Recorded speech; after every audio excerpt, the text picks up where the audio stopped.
Assalamualaikum warahmatullahi wabarakatuh. Izin memperkenalkan diri, saya Kesha Davina Irhasya dengan NIM 23303080910096 dari Pendidikan Dokter Fakultas Kedokteran Universitas Palangkaraya. Di sini saya akan membahas tentang tugas anatomi klinis kardiovaskular, di mana fokusnya akan membahas tentang patofisiologi dari gagal jantung, paten ductus arteriosus, lalu ada tetralogi Fallot, dan yang terakhir ada ventricular or atrial septal defect.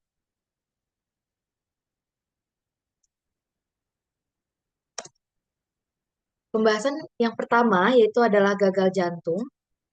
Gagal jantung adalah keadaan di mana jantung tidak mampu memompakan darah dengan jumlah yang sesuai untuk memenuhi kebutuhan metabolik tubuh, atau kemampuan tersebut yang hanya dapat dicapai dengan tekanan pengisian jantung yang tinggi atau keduanya.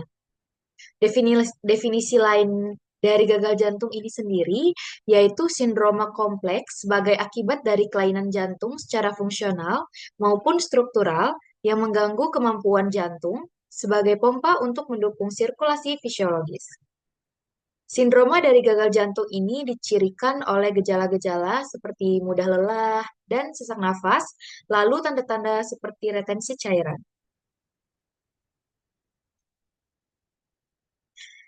Baik, selanjutnya yaitu ini adalah anatomi dari jantung. Sebagai pompa, jantung itu bekerja tergantung beberapa faktor, tidak hanya atas kemampuan sendiri, sehingga dia dapat bekerja lebih optimal. Faktor-faktor tersebut adalah denyut jantung atau irama dan kecepatan per menit, lalu ada beban awal, beban akhir, dan kontraktilitas miokard. Pada beban awal, itu adalah beban yang diterima ventrikel kiri saat akhir diastol yang sama dengan volume akhir diastol yang akan dinyatakan sebagai volume akhir diastolik ventrikel kiri. Dan ada juga tekanan di akhir diastolik yang disebut dengan tekanan pengisian akhir diastolik ventrikel kiri. Pada beban awal ini diperoleh dari jumlah darah yang kembali dari sistem vena ke jantung kanan dan akan dipompa ke paru-paru dan masuk lagi ke ventrikel kiri. Lalu ada juga beban akhir, di mana ini adalah beban saat kontraksi memompa darah keluar yang dihadapi otot jantung dari ventrikel ke aorta. Eh, Pada sebagian besar beban akhir itu ditentukan oleh tahanan perifer. Dilihat dari besarnya curah jantung, maka gagal jantung bisa dibagi menjadi dua, yaitu gagal jantung curah tinggi dan gagal jantung curah rendah. Berbagai faktor itu bisa berperan menimbulkan gagal jantung. Ini adalah mekanisme kompensasi neurohormonal pada gagal jantung, di mana faktor-faktor ini akan merangsang timbulnya mekanisme kompensasi yang jika berlebih dapat menimbulkan gejala-gejala gagal jantung. Gagal jantung yang paling sering mencerminkan adanya kelainan fungsi kontraktilitas ventrikel atau gagalnya diastolik maupun gangguan relaksasi ventrikel yang disebut gagal diastolik. Penyebab gagal jantung ini diklasifikasikan ke 6 kategori, yaitu yang pertama, gagal terkait abnormalitas miokardium yang disebabkan oleh hilangnya miosit, lalu kontraksi tidak terkoordinasi, lalu ada tenaga kontraksi menurun, yaitu misalnya kardiomiopati atau kardiotoksisitas, atau sel-sel disorientasi, yaitu kardiomiopati hipertrofi. Lalu yang kedua ada gagal terkait kerja eksternal yang berlebihan. Itu misalnya hipertensi atau stenosis aorta. Lalu yang ketiga gagal terkait dengan katup yang abnormal. Yang keempat gagal oleh karena ritme kardiak yang abnormal, misalnya takikardi terjadi terus-menerus. Lalu yang kelima gagal oleh karena perikardium abnormal atau efusi perikardial itu misalnya tamponet. Dan yang terakhir, yang keenam, itu jantung cacat bawaan sejak lahir. Karena bentuk penyakit jantung apapun bisa memicu gagal jantung, maka tidak ada mekanisme penyebab yang tunggal. Pada saat gagal jantung itu terjadi, tubuh itu melakukan proses-proses perubahan yang terjadi mulai dari molekul, seluler, dan struktural sebagai respon cedera dan menyebabkan perubahan pada ukuran, bentuk, dan fungsi yang disebut remodeling ventricle. terjadinya tekanan arteri dan perfusi organ vital jika terdapat beban hemodinamik berlebih, atau gangguan kontraktilitas miokardium melalui mekanisme sebagai berikut. Nah, yang pertama ada mekanisme Frank-Starling dengan meningkatkan dilasi preload atau meningkatkan cross bridge dalam sarkomer sehingga dia akan memperkuat kontraktilitas. Yang kedua, ada hipertrofi ventricle, di mana dengan peningkatan massa otot, dengan atau tanpa dilasi kamar jantung, sehingga massa jaringan kontraktil itu akan meningkat.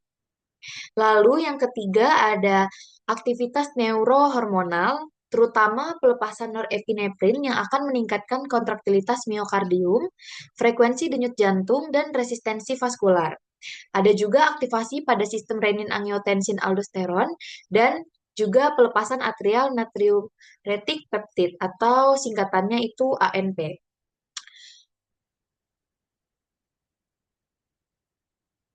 Untuk mekanisme adaptif ini dapat mempertahankan kemampuan jantung untuk memompa darah pada tingkat yang relatif normal.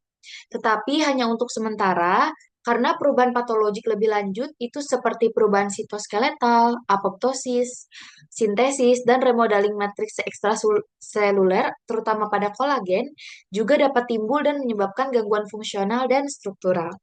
Jika mekanisme kompensasi tersebut gagal, maka terjadi disfungsi kardiovaskular yang berakhir dengan gagal jantung. Nah, kebanyakan gagal jantung ini merupakan konsekuensi kemunduran progresif fungsi kontraktil miokardium yang sering muncul pada cedera iskemik, overload tekanan, dan volume atau dilated kardiomiopati. Untuk penyebab spesifik tersering adalah penyakit jantung iskemik dan hipertensi. Selanjutnya, kita akan membahas tentang paten ductus arteriosus, di mana untuk definisinya sendiri, ductus arteriosus ini adalah pembuluh darah janin yang memungkinkan darah beroksigen dari plasenta melewati paru-paru di paru-paru janin di dalam rahim. Saat lahir, bayi baru lahir itu menghirup udara untuk pertama kalinya dan paru-paru akan terisi udara yang akan menyebabkan resistensi pada pembuluh darah paru yang akan menurun dan darah mengalir dari ventrikel kanan ke paru-paru tempat darah dan mengalami oksigenasi. Meningkatnya ketegangan oksigen arteri dan penurunan aliran darah melalui ductus arteriosus itu menyebabkan ductus menyempit dan menutup secara fungsional pada usia 12 hingga 24 jam pada bayi baru lahir yang sehat dan cukup bulan.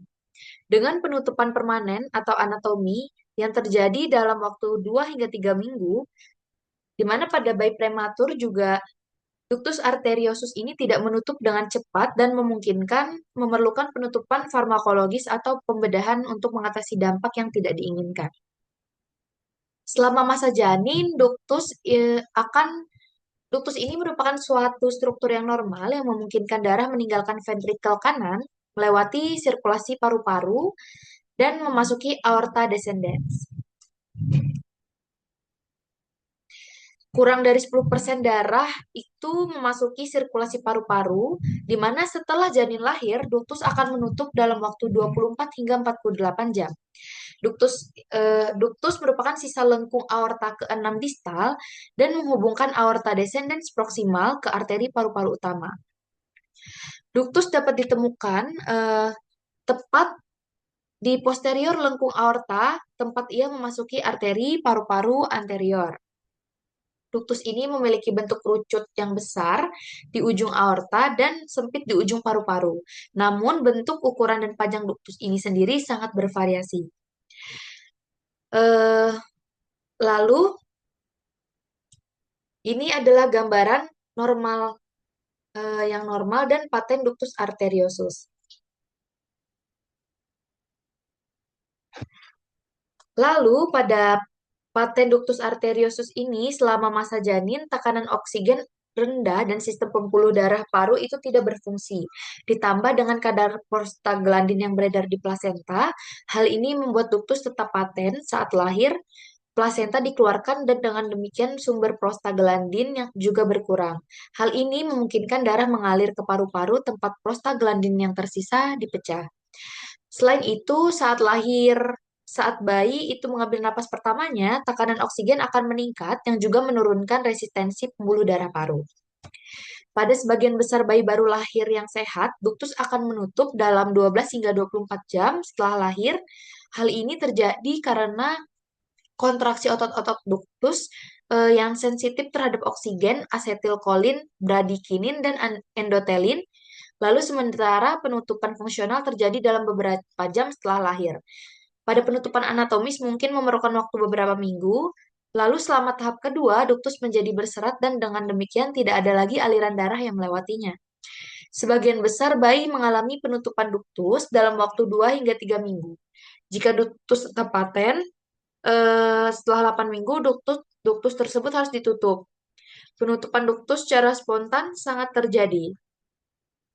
Lalu, patofisiologi dari paten duktus ini sendiri didorong oleh prostaglandin E2.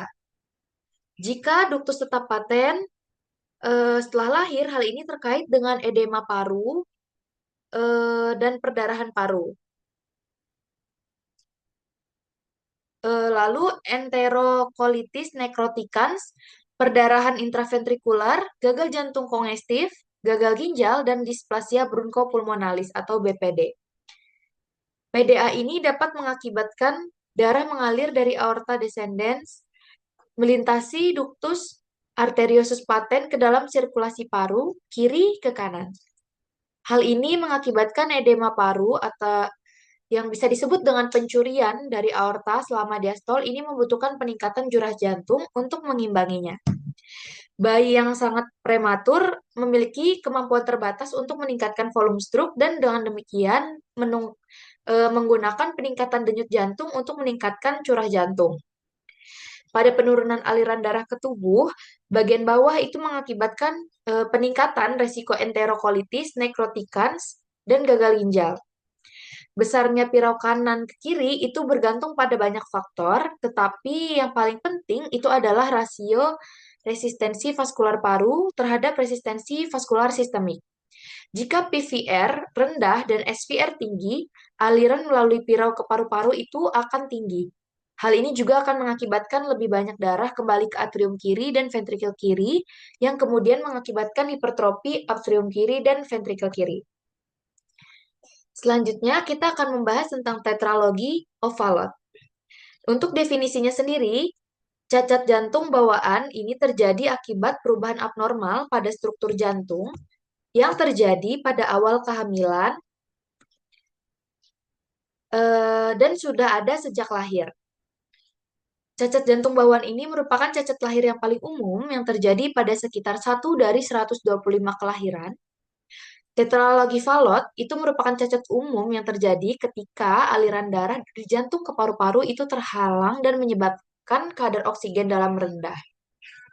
Operasi jantung itu terbuka untuk memperbaiki cacat jantung yang merupakan satu-satunya pengobatan yang memberikan harapan hidup untuk jangka panjang. Uh, Obstruksi saluran keluar ventrikel kanan, hubungan antara ventrikel kanan jantung dan paru-paru menyempit dan aliran darah ke paru-paru berkurang. Area penyempitan utama itu berada di bawah katup paru yang disebabkan oleh otot tebal di area. Katup juga bisa menyempit atau stenoik dan arteri paru juga bisa kecil, hipoplastik. Ini adalah gambaran yang normal dan tetralogi of Fallot.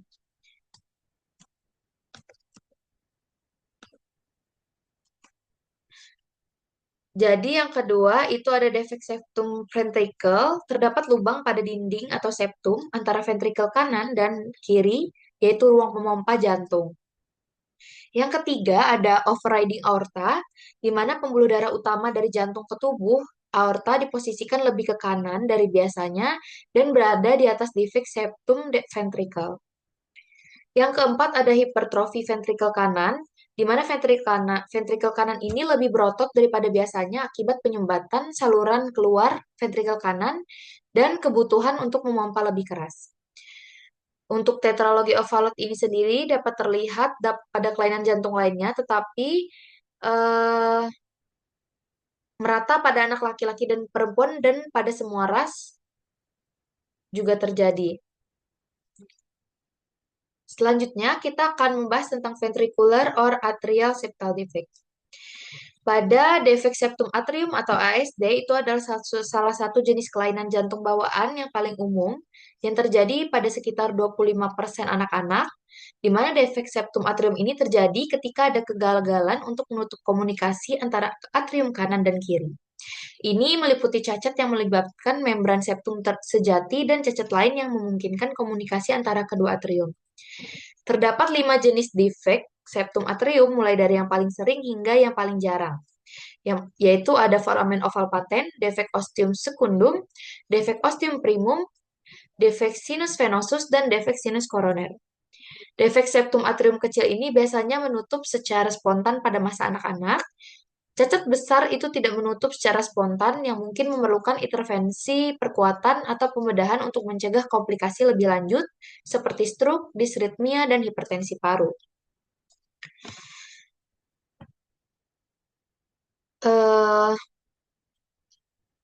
Septum atrium ini sendiri dimulai selama minggu keempat kehamilan, di mana septasi dimulai dengan pertumbuhan septum atrium primer atau disebut septum primum dari atap atrium primitif ke arah kaudal yang menuju bantalan endokardium. Ujung kaudal septum primum ini ditutupi oleh sel-sel mesenkim yang berasal dari endokardium embrionik atau penutup mesenkim. Saat septum primum tumbuh ke arah dan menempel pada bantalan endokardium atrioventrikular, ia menutup dan akhirnya menghilangkan ostium primum atau yang disebut dengan celah antara tutup mesenkim dan bantalan atrioventrikular. Setelah tepi depan septum primum menempel di anterior bantalan atrioventrikular, atrium primitif terbagi menjadi atrium kanan dan kiri. Pada septum primum itu, dia akan menempel di bagian dorsal pada tonjolan mesenkim dorsal. Saat ostium primum menutup, kematian sel terjadi pada aspek dorsal septum primum yang akan membentuk ostium secundum. Pada septum secundum ini terbentuk dari atap atrium di sebelah kanan septum primum, lalu saat tumbuh ke arah kaudal dan menutupi bagian ostium secundum, ruang yang terbentuk antara septum primum dan septum secundum itu menciptakan foramen oval. Pada janin, foramen oval ini memungkinkan darah kaya oksigen melewati paru-paru dengan mengalir langsung dari atrium kanan ke atrium kiri. Saat anak lahir dan mulai bernapas, perubahan resistensi vaskular paru dan penurunan tekanan atrium kanan yang terjadi memungkinkan septum primum menutup foramen oval. Terdapat 4 jenis defek septum atrium. Yang pertama ada cacat ostium secundum, lalu cacat ostium primum, dan cacat sinus venosus, di mana terjadi cacat superior dan inferior dan keduanya tidak melibatkan septum membran sejati. Pada cacat sinus venosus ini tuh terbagi lagi menjadi 2, yaitu cacat superior. Ini terjadi ketika lubang vena cava superior itu melewati septum atrium di atas fossa oval atau sisa foramen oval dan mengalirkan atrium kiri dan kanan. Cacat sinus venosus superior dan koneksi anomali parsial vena pulmonalis superior kanan ke vena cava superior itu sering terjadi bersamaan. Lalu ada juga cacat inferior, ini terjadi ketika lubang vena cava inferior ini melewati kedua atrium. Cacat sinus venosus inferior ini dan koneksi abnormal vena pulmonalis inferior kanan ke vena cava inferior itu dapat terjadi bersamaan. Lalu yang terakhir ada cacat sinus koroner. Normalnya tekanan di atrium kanan itu jauh lebih rendah daripada atrium di kiri. Oleh karena itu darah mengalir dari atrium kiri ke atrium kanan yang menyebabkan pirau kiri ke kanan. Ukuran defek ini menentukan seberapa signifikan pirau tersebut. Lalu kelebihan volume kronis ini akibat aliran darah pulmonal yang tinggi yang menyebabkan remodeling pembuluh darah pulmonal. Saat pembuluh darah pulmonal remodeling, lapisan otot polos akan meningkat di dinding pembuluh darah. Karena lapisan otot di dinding pembuluh darah itu meningkat, resistensi terhadap aliran di sirkuit pulmonal itu akan meningkat karena peningkatan resistensi vaskular dan tekanan pulmonal yang meningkat. Dan juga terjadi hipertensi pulmonal. Lalu selanjutnya kita lanjut ke defek septum ventricle yang merupakan anomali jantung bawaan yang paling umum pada anak-anak dan merupakan kelainan bawaan kedua yang paling umum pada orang dewasa, yang hanya dilampaui oleh katup aorta bikuspid. Patofisiologi utamanya itu melibatkan komunikasi abnormal antara ventrikel kanan dan kiri yang menyebabkan pembentukan pirau dan gangguan hemodinamik berikutnya pada defek septum ventrikel.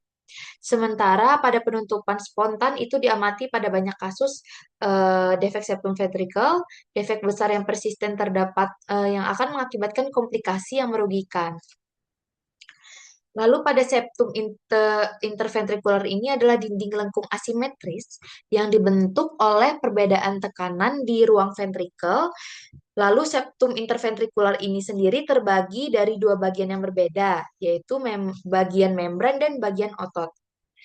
Bagian membran ini mengandung segmen atrioventrikular, sedangkan bagian otot itu terdiri dari segmen trabekular, infundibular, dan inlet. Pada kegagalan perkembangan atau fusi salah satu komponen di atas ini selama morfogenesis jantung embrionik yang mengakibatkan terjadinya ventricular septal defect. Lalu, pada klasifikasinya ini sendiri mengkategorikan 4 kelompok penting. Yang pertama ada VSD infundibular atau outlet, di mana lokasinya itu di bawah katup semilunar atau aorta dan pulmonal, di septum keluar ventrikel kanan, lalu di atas crista supraventricularis. Untuk karakteristiknya itu dikenal juga sebagai suprakristal, di mana kondisi ini jarang terjadi yang hanya mewakili 6% dari semua VSD, kecuali pada populasi Asia, yang dapat mencakup sekitar 30%. Prolaps katup aorta dan regurgitasi sering itu terjadi karena hilangnya dukungan pada katup aorta kanan dan non-koroner. Cacat ini jarang terjadi dan akan menutup secara spontan.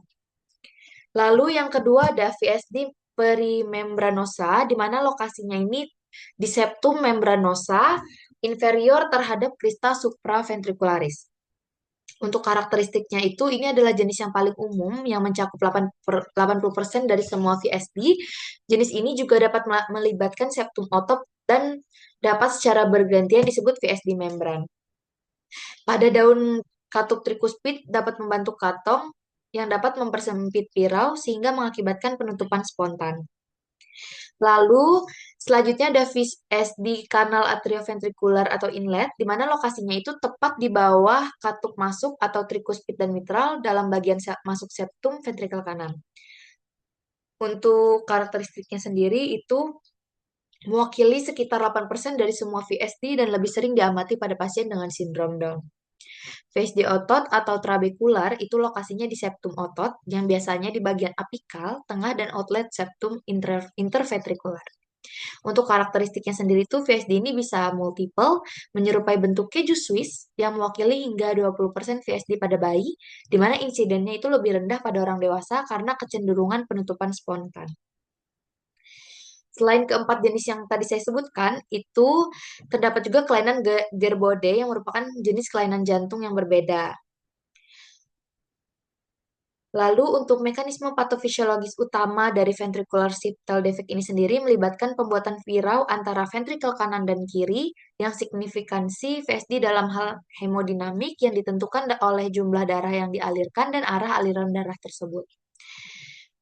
Selain mengklasifikasikan VSD berdasarkan lokasi, kriteria klasifikasi lainnya itu melibatkan pengelompokan menurut ukuran, di mana diameter anulus aorta itu mencirikan ukurannya.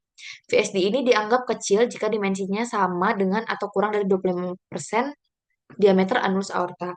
Sedangkan jika ukurannya lebih dari 25% tetapi kurang dari 75% dan besar jika melebihi 75% diameter anulus aorta, pada pirau kiri ke kanan ini yang besar dan berkepanjangan, endotelium vaskular paru itu mengalami perubahan yang tidak dapat dipulihkan, yang mengakibatkan PAH yang persisten. Ketika tekanan dalam sirkulasi paru melampaui tekanan dalam sirkulasi sistemik, arah pirau berbalik dan menjadi pirau kanan ke kiri. Kondisi ini yang disebut sindrom Eisenmenger dan bermanifestasi pada sekitar 10% hingga 15% individu dengan VSD. Mungkin sekian dari penjelasan saya. Saya mohon maaf jika ada kekurangan dan eh, masih banyak yang harus saya pelajari. Mungkin sekian. Terima kasih. Wassalamualaikum warahmatullahi wabarakatuh.